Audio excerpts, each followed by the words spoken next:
오늘 말씀의 제목은 아브라함의 복을 나에게입니다. 아브라함의 복을 나에게.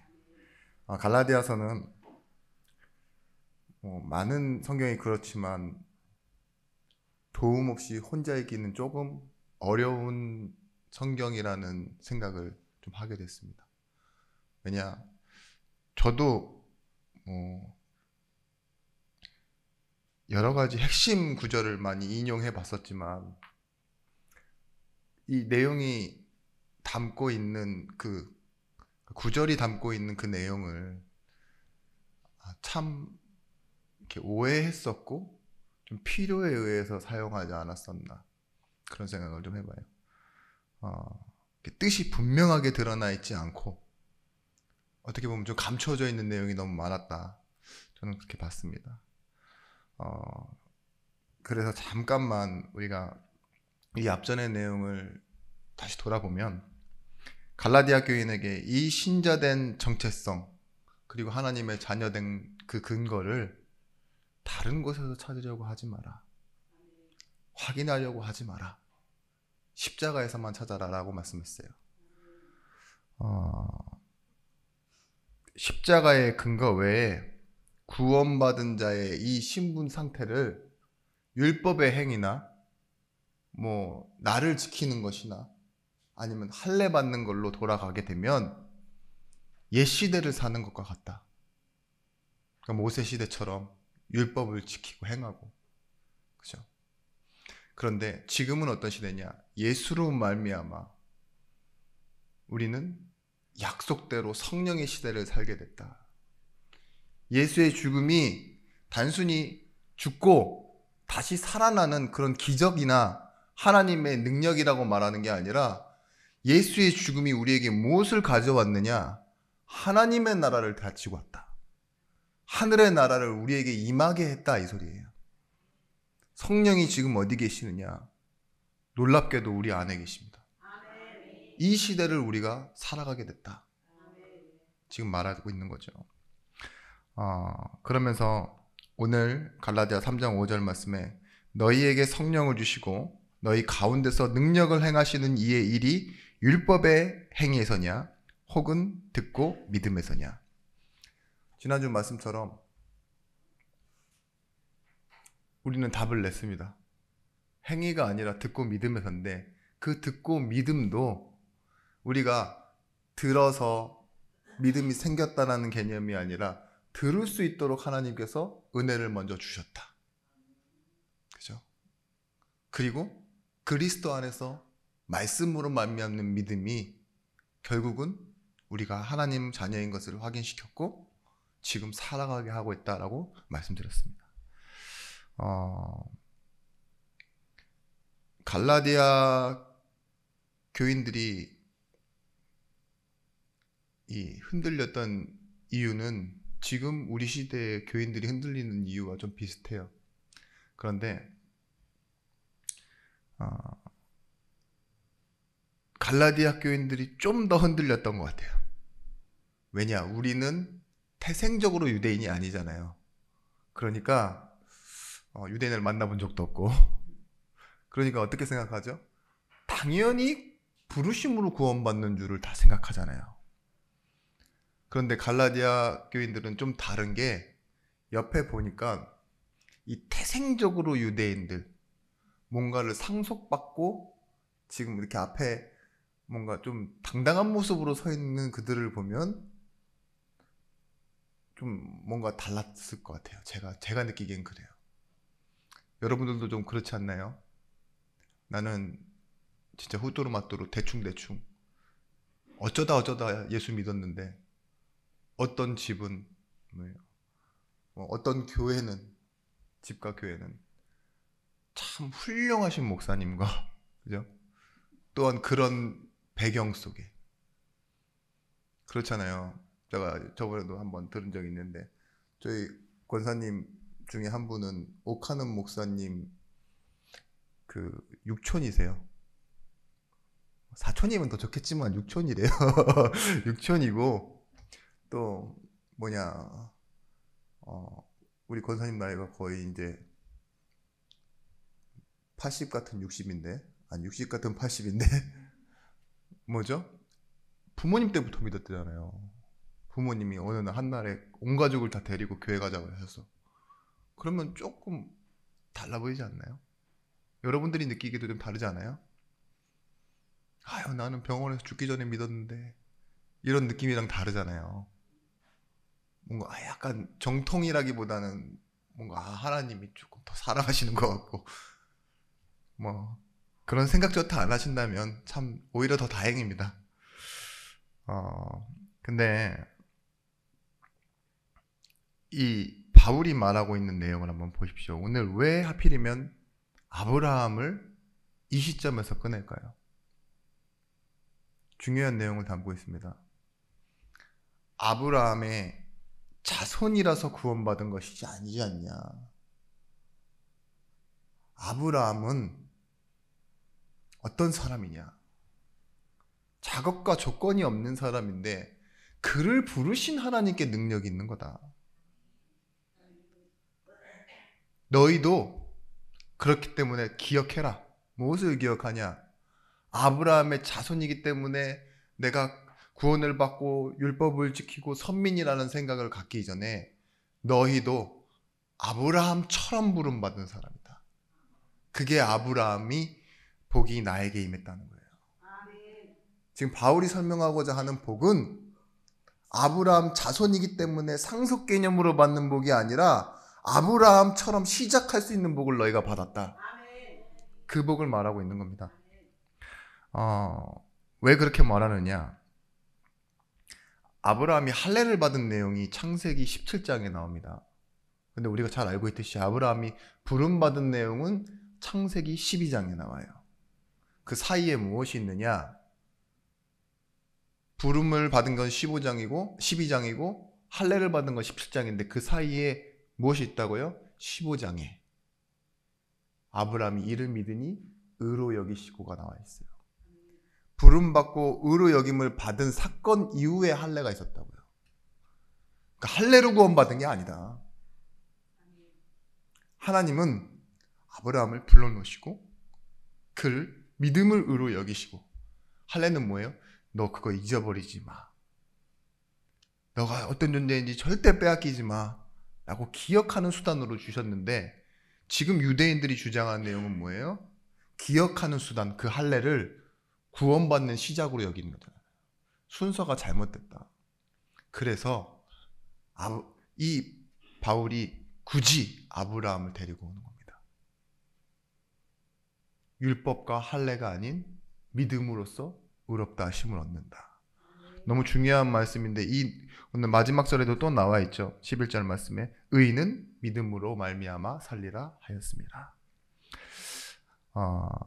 여러분, 첫 번째입니다.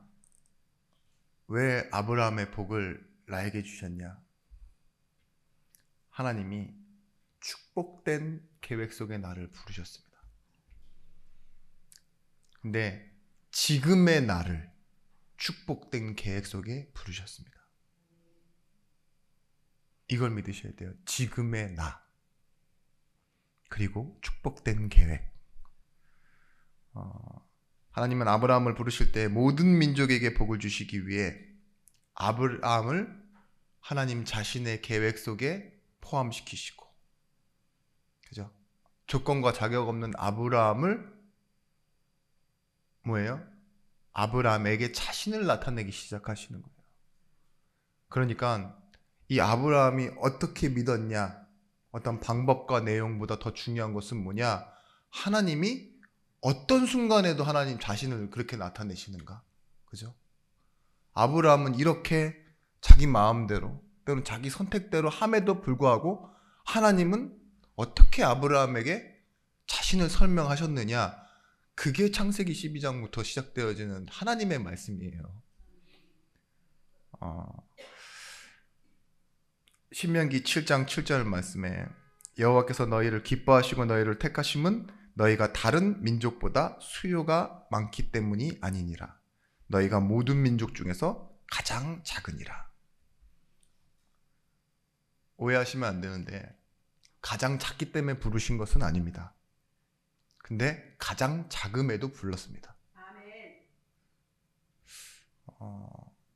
아브라함이 이렇게 쭉 타고 올라가 보면 노아의 10대 손이에요. 노아의 10대 손.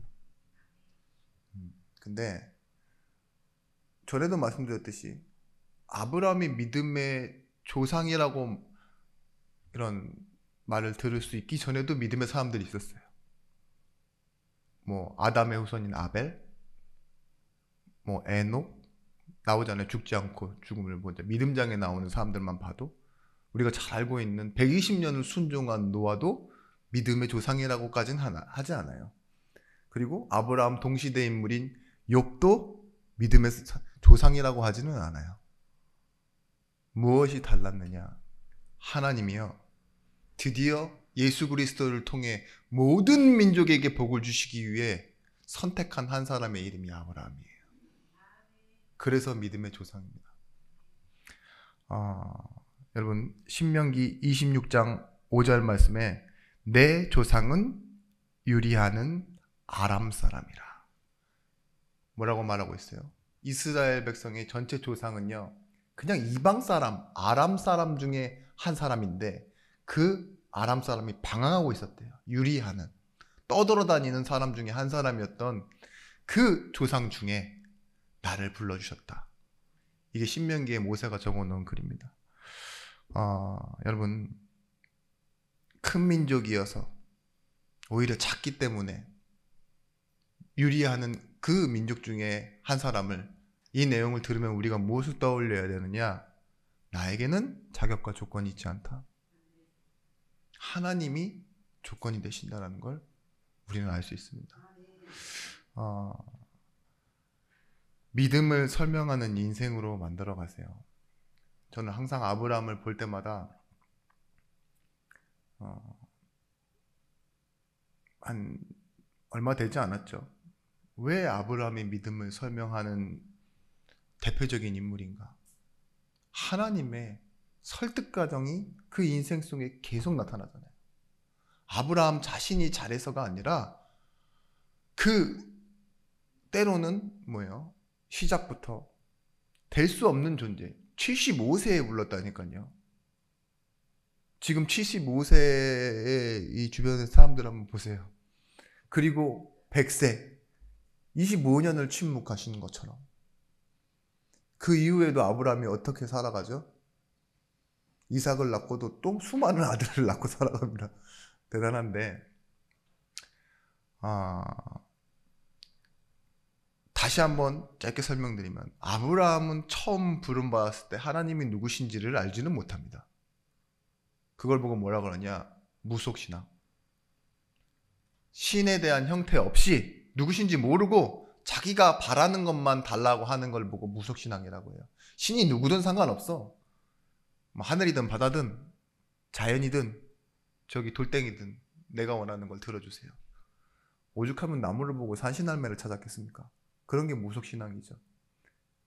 그분이, 그 신이 나에게 어떻게 요구하는지 그런 내용조차 없잖아요. 무속신앙을 보면 특징이 나의 간절함과 이 정한수와 뭔가 내 방식만 표출될 뿐이지. 근데 종교는 좀 다릅니다. 종교는 뭐죠? 경전이라든지 법전이라든지 신의 형태가 있어요. 그리고 법칙이 있어요. 그걸 지키는 겁니다.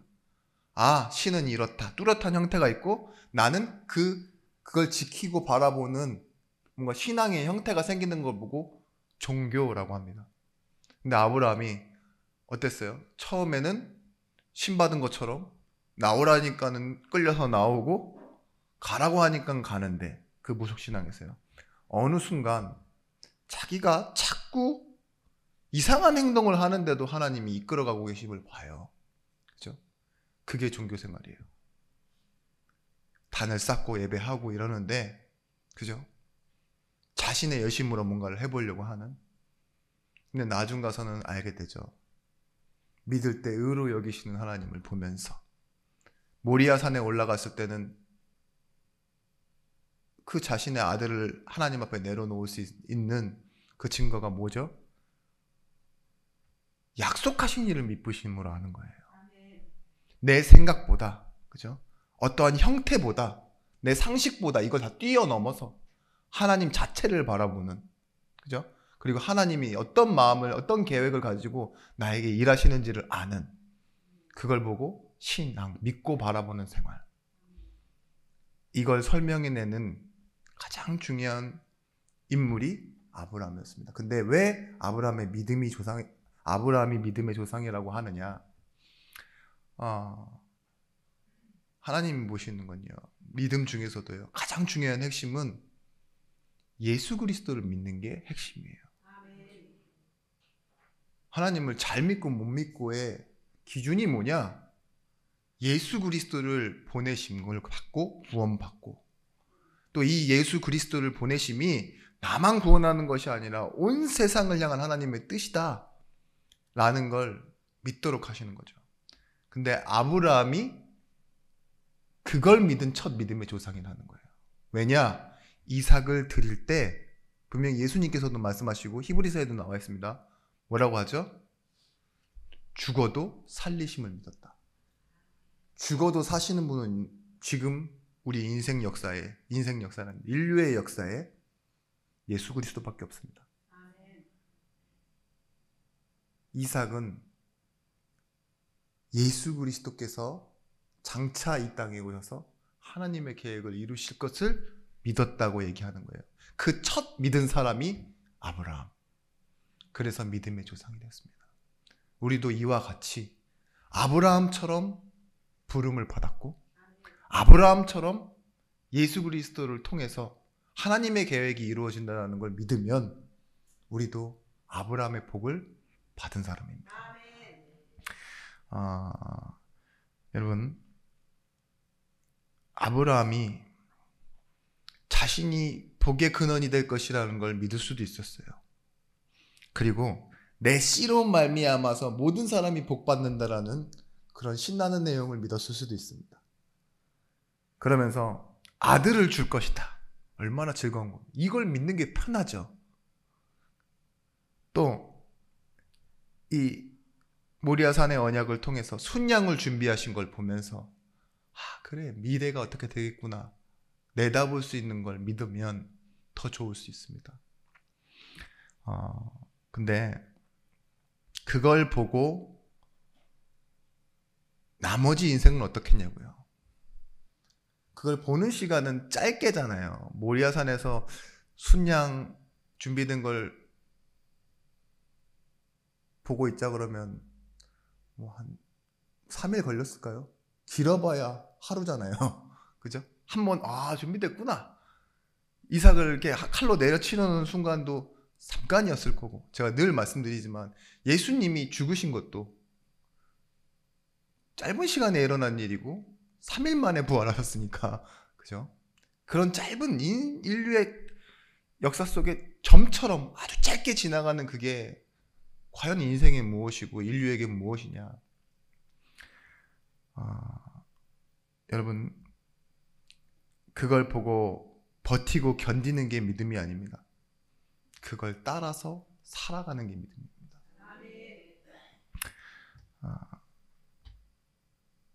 천국에 가고 지금 문제 해결받고 이런 수준의 것을 말하는 것이 아니라, 하나님은 우리에게 이전에 있던 모든 것, 앞으로의 모든 것이 합력하여 선을 이루는 하나님의 나라를 우리 인생에 주셨다는 거예요.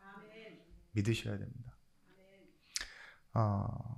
여러분, 아브라함의 복이 나에게 임했다는 건 드디어 지금과 과거만 믿는 것이 아니라 미래를 믿고 바라보게 됐다는 거예요. 저는 말씀 속에서 이번 본문에서도 그 믿음을 가져야겠다라고 저는 생각했어요. 그래, 과거를 누가 모르냐. 들으면 배울 수 있고 알 수 있는 거고, 지금도 마찬가지죠. 내가 하나님 믿는 거. 근데 지금 믿는 것보다 더 중요한 게 뭐냐, 앞으로에 이루어질 하나님의 계획을 내가 진짜 믿는가, 이 질문을 하게 되더라고요. 믿으십니까? 교주처럼 하는 말이 아니라, 목소리가 좀 걸쭉하고 톤도 높으면 얼마나 좋을까요? 믿으십니까? 네. 저를 믿으라는 게 아니라 그 이루어질 계획을 믿으십니까? 근데 안 믿은 사람을 제가 성경을 보다가 좀 생각이 들었어요. 마가복음 10장에 아주 훌륭한 사람입니다. 부자 청년이에요. 어떻게 하면 영생을 얻겠느냐고 예수님을 찾아와 질문할 수 있는 굉장히 수준 높은 사람입니다. 율법을 다 지켰다고 얘기하고, 그죠? 그 율법을 지키면서도 성공까지 할 수 있었던 사람. 그래서 이걸 가지고 성공도 했고 율법을 지켰으면서도 영생을 생각할 수 있는 수준이면 어떻게 하면 영원히 살 수 있습니까? 구원받을 수 있습니까? 라고 질문했던 이 사람이요. 과거에를 율법으로 지킬 수 있었던 건 뭐예요? 지금의 믿음이잖아요. 그죠? 그걸 꾸준히 이어온. 근데 그것 가지고 미래의 하나님의 계획을 믿지는 않았습니다. 그게 아브라함의 받은 복과 다른 거예요. 왜냐? 자신이 행위와 자신이 자격이 되고 조건이 돼서 믿은 거니까. 보십시오. 예수께서 길에 나실새에 한 사람이 달려와서 꿇어 앉아 묻자오되, 예수님께서 꿇어 앉았습니다. 앞에 꿇어 앉아서 선한 선생님이여 내가 무엇을 하여야 영생을 얻으리이까? 예수께서 이르시되 내가 어찌하여 나를 선하다 일컫느냐? 하나님 한 분 외에는 선한 이가 없느니라. 내가 계명을 안 하니 살인하지 말라, 간음하지 말라, 도둑질하지 말라, 거짓 증언하지 말라, 속여 빼앗지 말라, 내 부모를 공경하라 하였느니라. 그가 여짜오되 선생님이여 이것은 내가 어려서부터 다 지켰나이다. 그죠? 적극적으로는 다 지킬 필요가 없는, 그냥 하지 않으면 지키는 거라고 생각했던 것 같아요. 그죠? 그런데 마가복음 10장 21절 말씀, 예수께서 그를 보시고 사랑하사 이르시되, 그 청년을 예수님께서 뭐 했다고요? 사랑하사 이르시되 라고까지 얘기했어요. 내게 아직도 한 가지 부족한 것이 있으니 가서 내게 있는 것을 다 팔아 가난한 자들에게 주라. 그리하면 하늘에서도 보화가 내게 있으리라. 그리고 와서 나를 따르라 하시니. 자, 보십시오. 부자 청년이 신실하고 여기서는 굉장히 좋게 많은 부분에 포장돼서 나와요. 그런데 뭘 안 믿는 사람으로 나오는 대표 주자가 되었느냐? 하나님이 하실 계획은 믿지 않는 사람. 그죠? 자신의 것을 그래서 내려놓지 않는 사람의 대표 주자가 되어버렸어요. 그 자격과 조건을 다 갖추고도. 아브라함은 뭘 믿었습니까? 자격과 조건이 없음에도 불구하고 앞으로 하나님이 하실 계획과 미래를 믿는 사람, 그걸 믿는 복을 가진 사람으로 나오고, 이 청년은 자신이 가진 것이 많아서 고민하고 그 자리를 떠나는 사람으로 나옵니다.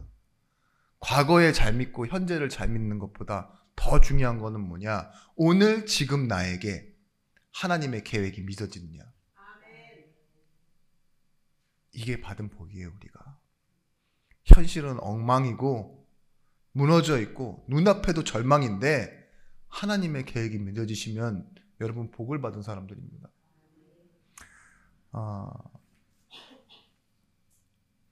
여러분, 유대인의 복이, 지난주 말씀드렸지만 유대인들이 생각하는 복이 너무 단순한 복이에요. 첫 번째, 유대인으로 태어난 게 복이고, 두 번째, 유대인 중에서도 남자로 태어난 게 복이에요. 그 시대에는. 근데 또 하나의 복이 뭐냐? 유대인 남자 중에 부자가로 살아가는 게 복이에요. 다 현실적인 거죠. 유대인으로 태어나고 유대인 남자로 태어나고 유대인 남자이면서 또 부자인 거. 여자들이 싫어하는 게 뭐죠? 군대 얘기. 두 번째 뭐죠? 축구 얘기. 근데 뭐예요? 세 번째 제일 싫어하는 거? 군대에서 축구한 얘기. 이런 내용과 비슷한 거예요. 어째 보면요, 다 거기서 거기인 문제들, 더 거기서 거기인 응답들. 다음에 있을 그 하나님의 시간표, 천국의 보화가 내게 있다라는 말을 믿지 않고 그냥 떠나가는 거죠. 오늘 눈앞에 있는 현실 때문에. 근데 아브라함은 의로 여김을 받았을 때 뭐라고 했느냐?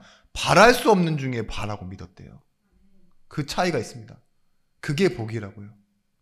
여러분들 같은 성품을 가지고 여러분들 같은 현실 문제를 가지고 어떻게 예수 믿을 수 있습니까? 바랄 수 없는 중에 바라고. 그게 복이라니까요. 나중에 언젠간 되겠지 하는 그런 막연한 믿음을 말씀드리는 게 아닙니다. 오늘 일하시는 하나님을 바라보십시오. 부족하고 비틀거리고 혹시 주저앉으면서도 바라봐야 될 건 무엇이냐? 오직 예수만 바라보는 겁니다. 오늘 예수를 바라봐야 되는 이유를, 그리고 예수만 바라보는 축복을 회복하시는 성도들이 되시길 예수 그리스도 이름으로 축복합니다. 두 번째, 말씀이 성취될 미래를 바라보는 믿음을 가지셔야 됩니다. 어떻게 믿음으로 의롭다함을 받았느냐? 하나님을 조건으로 의롭다함을 받았다고 말하고 있어요. 성령 시대를 사는 신자들에게 허락된 축복과 특권은 무엇이냐? 우리가 그 시대를 여는 게 아닙니다. 예수께서 그 시대를 열어가는 것입니다. 자신이 가진 법칙과 조건, 행위가 아니라 이신칭의 믿음으로써 의롭다 하심을 얻는데 의롭다 칭하시는 분은 하나님이시라고요. 약속 안에서 이루어지는 일입니다.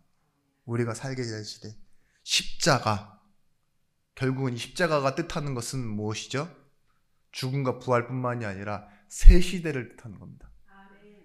그 십자가의 죽음으로 부활로 말미암아 우리에게 와 있는 것이 뭐냐? 예수님의 약속대로 성령이 오셨네. 그와 같이 너희를 버려두지 않으리. 어떤 영? 진리의 영이신 성령이 오셨네. 여러분, 우리가 우리를 구원할 능력이 없다라는 걸 십자가를 바라보면서 알아요. 소원하고 또 때로는 우리가 상상도 하죠. 어떤 목적을 갖죠. 그것보다 하나님의 소원은 더 큽니다. 아브라함이 단순히 내가 이 땅 사는 동안 받는 복이 아마 이런 거겠지라고 생각했던 것은 자기가 봤던 것에 뭐 10배, 100배를 생각할 수 있겠죠. 아니면 자기가 뭐 온 지구를 다스리고 호령하는 그런 상상조차 할 수 있겠죠. 근데 그것보다 하나님의 계획이 더 컸습니다. 예수 그리스도를 통해 저 미래의 영혼들까지도 살려버리실 그 하나님의 계획 속으로 하나님은 아브라함을 첫 시작 믿음의 조상으로 불러놨던 것처럼, 여러분 교회 다니시면서 여러분 지금 내가 뭘 가지고 기도하고 뭘 생각하고 또 뭘 답답해 하십니까? 하나님은 그것보다 더 큰 계획을 여러분에게 갖고 계십니다.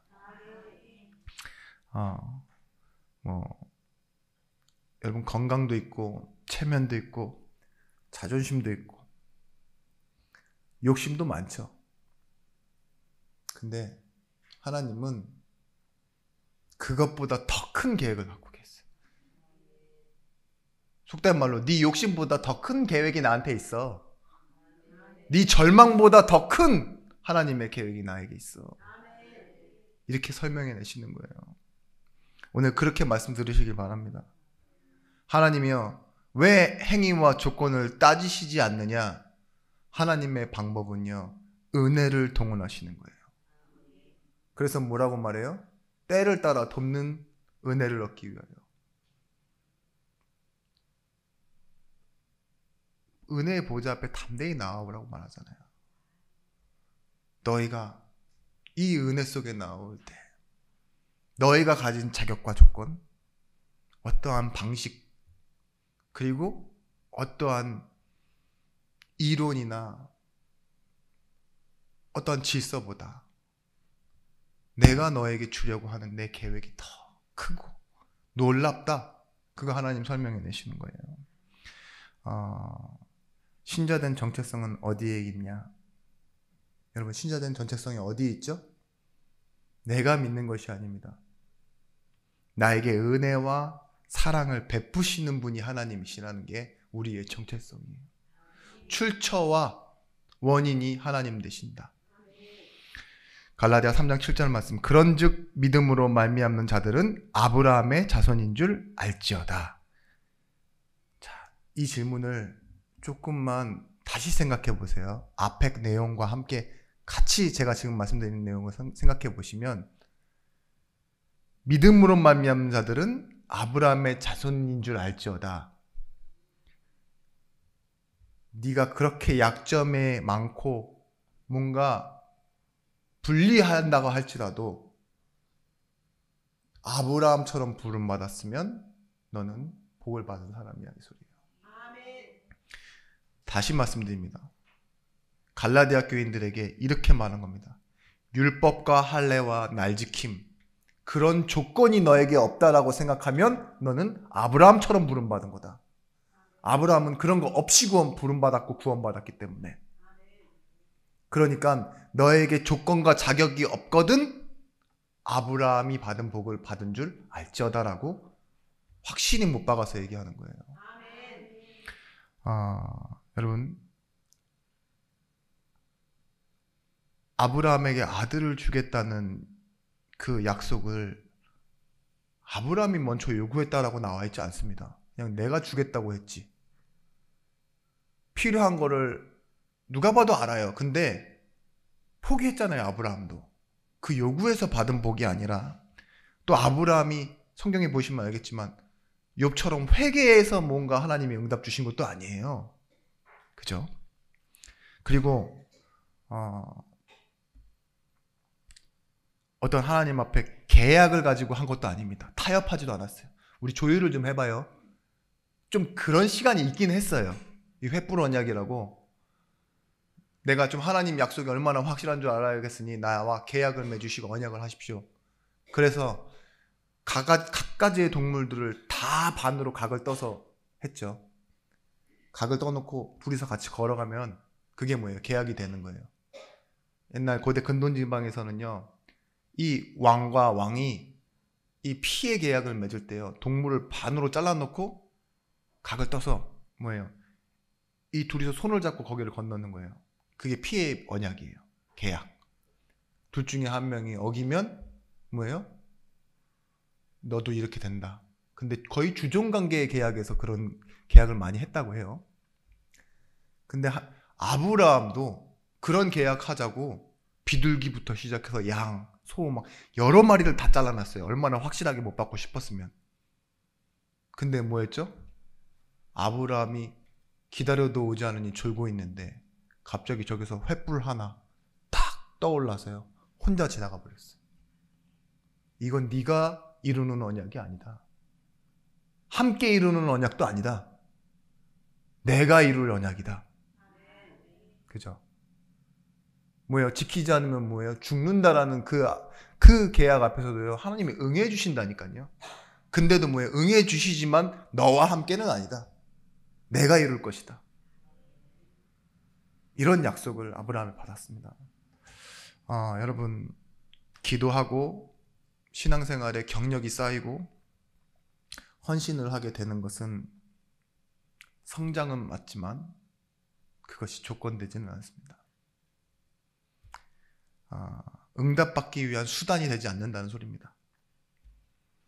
여러분, 은혜를 발견하고 말씀 속에서 은혜를 안다라는 건요, 하나님이 조건과 원인이 되신다라는 거, 이거를 통째로 인정하는 거예요. 나에게 기여도가 없습니다라는 게 은혜거든요. 그러면 무엇하게 되는 줄 아십니까? 순종하게 됩니다. 따라가게. 그러니까 순종은 은혜를 떼어놓고 하면은요, 여러분, 굴종이 됩니다. 기쁨 없는, 답답하면서도 그래, 내 주제에서는, 이 상태에서는 따라가는 수밖에 없다. 그런 순종이 아니라 진짜 기쁨의 순종은 뭐냐? 은혜가 붙어야 됩니다. 하나님이 다 해놓고 나를 부르시는데 내가 못할 이유가 없지. 그죠? 그 은혜를 믿는 것 때문에 나에게는 아무것도 기여도가 없으니까. 순종하며 감사하며 왕이 나를 부를 때 어떻게 해요? 기쁨으로 나아간다고 그러잖아요. 감사함으로 그 문에 들어가며, 그러니까 기쁨과 감사도 뭐예요? 순종 속에서 나오는 거예요. 그 순종은 은혜에서 나오는 겁니다. 우리 성도님들이 자꾸 교회에 뭐 나오고 안 나오고 이런 거 있잖아요. 날 지키는 거. 그런 것 가지고도 그렇고, 내가 신앙생활을 잘 하는가 못하는가 이런 기준들을 좀 고민하고 계신 것 같아서 목사 입장에서 조금 편하게 얘기해 드리면, 그런 거에 너무 연연하지는 마세요. 자기 밥그릇이다 이렇게 얘기하는 게 아닙니다. 은혜의 순종이 되어야 되는 거예요. 그랬을 때 뭐예요? 그 은혜의 순종이 기쁨과 감사로 그렇게 되도록 누가 기도하고 있습니까? 성령이 그렇게 기도하고 제가 그렇게 기도하고 있습니다. 억지로가 아니라, 주변의 눈치와 체면이 아니라 하나님의 은혜로만 되어지도록. 그래야 여러분들이 순종하고 또 그 순종하기 때문에 기쁨과 감사를 누리실 수 있기 때문에, 그래서 은혜를 받기에 삶의 방향을 온전히 따라가는 태도, 그 응답을 다 같이 함께 누리시길 예수 그리스도 이름으로 축원합니다. 그러면 세 번째, 부르심과 미래를 믿는 증거는 뭐냐? 말씀을 따라가는 겁니다. 아브라함이 결국은 말씀을 따라 살았어요. 그게 성령의 인도입니다. 하나님이 주인된 인생을 살았더니 아브라함의 인생은 나그네 인생이 됐어요. 무슨 말인지 아시겠습니까? 주인된 인생을 사는데 이 땅에서는 나그네 인생을 산다. 터를 잡지 않고 아브라함, 이삭, 야곱이 살았다는 것은요, 자신의 삶의 안위와 텃밭과 터전을 땅에서 나는 것과, 그죠? 사람들이 가지고 있다라고 말하는 재산에 연연하지 않았다는 거예요. 근데 하나님은요, 그것 때문에 살지도 않게 죽지도 않게 하셨어요. 그걸 보고 뭐라 하느냐? 예배라고 합니다. 예배. 분명히 뭔가 남들이 이렇게 볼 수 있는 든든한 기반이 있어야 되는데 그 기반 없이 나그네처럼 떠돌며 살았다고요. 유목민으로. 왜 그랬을까요? 아브라함은 하나님이 계획하심을 믿었기 때문에 그렇게 살았던 거예요. 물론 이 아브라함, 이삭, 야곱 세 사람의 특징이 뭐냐? 다 높낮이가 있습니다. 우여곡절이 있는데 그 가운데서도 하나님은요, 뭐 하셨어요? 그 계획을 충분히 이루어 가십니다. 야곱은 이스라엘로 바꾸시고, 그죠? 이삭에게는 그 증거를 주셔서 쭉 이어가게 하시잖아요. 생각하는 예배가 없는 축복을 하나님은 우리에게 주실 뿐만 아니라 이걸 전달하게 하십니다. 그래서 아브라함의 복은 뭐예요? 이 복이 모든 민족에게 미치도록 하신다. 오늘 이 말씀을 주고 계신 거예요. 모든 민족을 위하여 아브라함에게 복을 주셨다고. 여러분, 예수님을 비롯해서 초대교회 사도들이 계속 말했던 게 뭐냐? 너가 이 인생에서 받은 구원은 너만 이 땅에서 축복받는 구원이 아니다. 계속 말했어요. 그 시대, 사도시대와 지금 현재 교회도 마찬가지입니다. 아브라함의 복이다. 너를 통해 또 다른 현장과 사람이 살아나는 그 복이다. 미래가 살아나는 복이다. 내가 받은 구원은 죽어 천국 가는 구원이 아니라 세상을 살리는 구원. 나를 통해 다른 영혼이 구원받는 구원이다. 이걸 설명하는 겁니다. 그래서 우리는 이걸 위해 뭘 하느냐? 말씀을 따라가는 축복을 회복하는 것이죠. 여러분, 예배는 나를 넘어서는 승리입니다. 나를 넘어서는 승리가 예배예요. 아브라함이 유목민으로 살아가는 게 예배예요.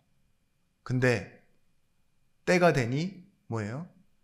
소돔 땅에 자리 잡고 부자로 잘 살아가고 있던 롯도 결국은 전쟁이 일어나니까 뭐가 되죠? 포로가 되잖아요. 다 잡혀가고. 근데 그를 구하러 가는 게 누구예요? 아브라함이에요. 승리하고 나서도 재물을 받지 않는 게 아브라함이고, 11조를 멜기세덱에게 바치는 거예요. 그게 예배입니다. 다 하나님 앞에서 하는 거예요. 선교적인 시각에서 갈라디아서는 중요합니다. 왜냐? 복음이 어떻게 이방인의 인생을 뚫고 들어가는지, 예수님이 어떻게 우리에게 오셨는지를 설명하고 있기 때문에 그렇습니다. 대단한 길이 아닙니다. 예배는 우선순위를 하나님 앞에 두고 살아가는 거예요. 삶에 묶이지 않고 매이지 않는 것, 그걸 보고 사명이라고 하는데요. 예배뿐이 그 사명을 찾을 길이 없습니다. 삶에 매이지도 묶이지도 않는 인생, 십자가의 능력을 가지고 걸어가는 인생을 성령 인도라고 합니다. 여러분, 십자가의 능력 무엇이냐? 하나님은 하늘과 땅을 가르셨습니다. 예수를 통해 인간과 신의 경계를 허물어 버리셨습니다. 그리고 성과 악에 대한, 그 죄에 대한 경계도 허물어 버리셨고, 영생과 죽음의 경계를 허물면서요, 십자가로 이 땅에 오신 거예요. 예수님이 절대 허물지 않으실 것 같은 것도 허물었어요. 그게 뭐예요? 성전입니다. 와, 하나님을 위해 지어진 성전까지 허무신다고? 왜 허무셨죠? 이방인의 뜰과 아이들의 뜰이 있으니까요. 그걸 다 무너뜨려 놓고 뭐 한다고요? 이제 내가 결론이다. 나 있는 곳에서 너 어떻게든 예배할 수 있다. 사마리아 여인에게 하신 말씀이죠. 하나님은 영이시니, 예루살렘 성전이 아니라 그 하나님이 영이시니 예배하는 자와 실령, 성령을 가지고, 말씀을 가지고 진정으로 예배할지어다. 여러분, 휘장이 예수님의 부활과 함께 죽음과 함께 찢어졌다 그랬죠. 그 휘장이 절대 찢어질 수 없는 구조로 만들어진 거 아십니까? 두께가요, 카페트인데 두께가 10cm예요. 한 뼘 두께. 이렇게. 높이가 몇 미터? 18미터. 이 두께가 이만한 카페트가 이 성막 벽을 만들고 있는 거예요. 18미터. 그리고 폭이 9미터.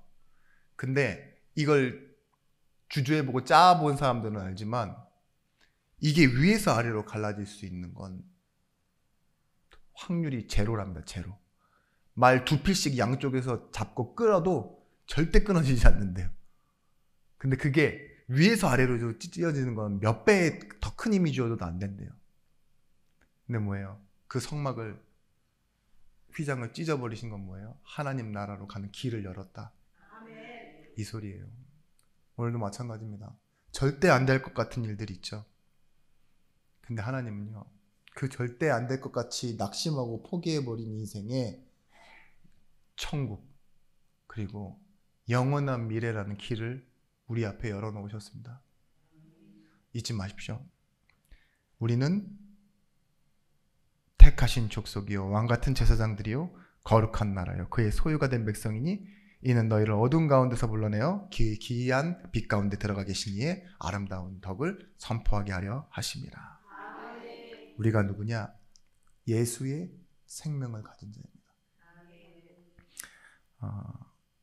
아브라함이 나와 내 후손을 낳고 내가 이 땅에서 잘 살아야지 라는 것도 처음에는 믿었을지 몰라요.